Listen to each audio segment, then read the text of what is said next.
जय श्री राम। पूरी दुनिया आज परेशानियों से घिरा हुआ है और संकट से जूझ रहा है और पूरी दुनिया में प्रत्येक व्यक्ति बुद्धिमान है। मेरा सवाल है, तो क्या इतने बुद्धिमान लोग रहते हुए भी इस धर्म संकट से क्यों नहीं उबर पा रहे हैं? एक से एक महारथी, एक से एक वीर पड़े हुए हैं जिनकी बुद्धि की पराकाष्ठा है और नैतिकता भी है। तो हम चाहते हैं कि इस धर्म संकट से निकल लिया जाए। संभव है? नहीं। इससे यह सिद्ध होता है कि सब लोग बुद्धिमान हैं, यहाँ तक कि भारत के लोग विशेष, लेकिन बुद्धि किसी के पास नहीं है मित्र, याद रखिए।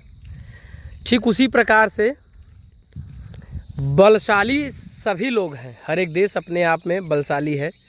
आपके सामने उदाहरण देखिए, अमेरिका सबसे बलवान है, वीटो पावर उसके पास अवेलेबल है, लेकिन एक छोटा सा देश ईरान आज सबको परास्त करके रखा है।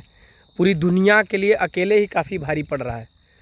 तो इससे यह सिद्ध हुआ कि बलवान सभी हैं, पर उस परमात्मा से बलिष्ठ कोई नहीं है। बुद्धिमान सभी हैं, लेकिन बुद्धि सिर्फ ईश्वर के पास है। प्रकृति के साथ खिलवाड़ करोगे, अंजाम बहुत बुरा होगा। विकास अवश्यंभावी है, होना भी चाहिए, लेकिन इतना नहीं कि विनाश का रूप पकड़ ले। प्रतीत हो रहा है कहीं कुछ भी नहीं है, कोई संकट नहीं है, लेकिन गहराइयों में जाकर देखिए तो प्रत्येक व्यक्ति अपने अपने परेशानियों से जूझ रहा है। इसका निदान है, हल है? है कोई माई का लाल दुनिया में पैदा जो इस समस्या का हल निकाल सके? है किसी के पास बुद्धिमत्ता जो इस उलझी हुई गुत्थी को सुलझा दे? सभी लोग यदि बुद्धिमान हैं तो विनाश क्यों कर रहे हैं? क्या ईश्वर विनाश कर रहा है? क्या पशु विनाश कर रहे हैं? नहीं, इंसान स्वयं अपना विकास और विनाश करता है। प्रकृति के छेड़छाड़ अंजाम बहुत बुरा होगा। याद रखिए, बहुत जल्द वो दिन वापस आने वाला है जो वेदों में संग्रहित है, जहाँ पर गौ राष्ट्र माता होंगी, सभी लोग सुरक्षित होंगे और एक साधारण जीवन होगा। तो इससे यह सीख मिलता है कि अपने जीवन को प्रकृति के साथ जोड़कर रखिए।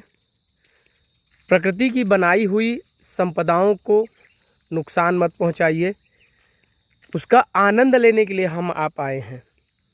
हमारा आपका ये जो जीवन है वह एक यात्री की तरह है।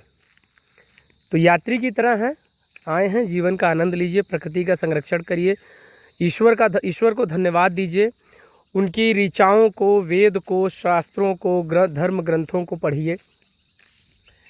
अन्यथा याद रखिए, कोई कुछ नहीं कर पाएगा। सर्वशक्तिमान और सर्वबुद्धिमान वह प्रणेता ईश्वर ही है।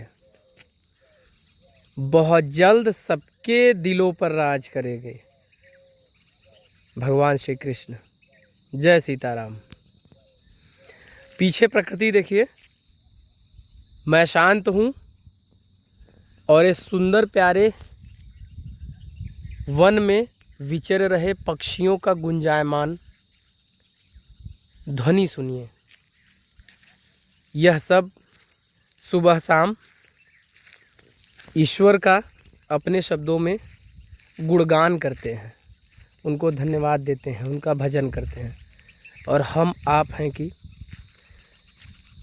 एक दूसरे को मरने मारने पर तुले हैं, सिर्फ विनाश कर रहे हैं, प्रकृति के साथ छेड़छाड़ कर रहे हैं, उपद्रव कर रहे हैं। सच्चाई तो यह है कि दुनिया का सबसे उपद्रवी जीव मनुष्य ही है। प्रकृति को अन्य कोई भी जीव नुकसान नहीं करता। तो इसलिए अभी भी वक्त है, संभलिए और वापस होइए। निरंतर उस ईश्वर के विभूतियों का अनुसरण करिए, ईश्वर का गुणगान करिए और उनके बताए हुए मार्गों का अनुसरण करिए। जीवन प्यारा और अच्छा होगा। मैं दिन भर अपने काम में बिजी रहता हूँ। खाली होने के बाद तुरंत वापस प्रकृति में लौट जाता हूँ। 1 घंटा सुबह योग करता हूँ, आधा घंटा शाम को। अपने नियमित सुनियोजित ढंग से अपने जीवन को व्यतीत कर रहा हूँ। आप भी विचार करिए, शांति भरा जीवन, सादगी भरा जीवन, एकांत जीवन जीने का प्रयास करिए। जीवन अमूल्य है और आनंदमय भी। यह तभी संभव हो पाएगा जब हम आप ईश्वर के शरण में रहेंगे। ईश्वरीय शक्ति ही सर्वशक्तिमान है और ईश्वरीय क्रीड़ा ही सबसे बड़ी क्रीड़ा है। यह मैं नहीं कह रहा हूँ, वेद कह रहे हैं। अपना ख्याल रखिएगा। जय सीताराम, जय हिंद।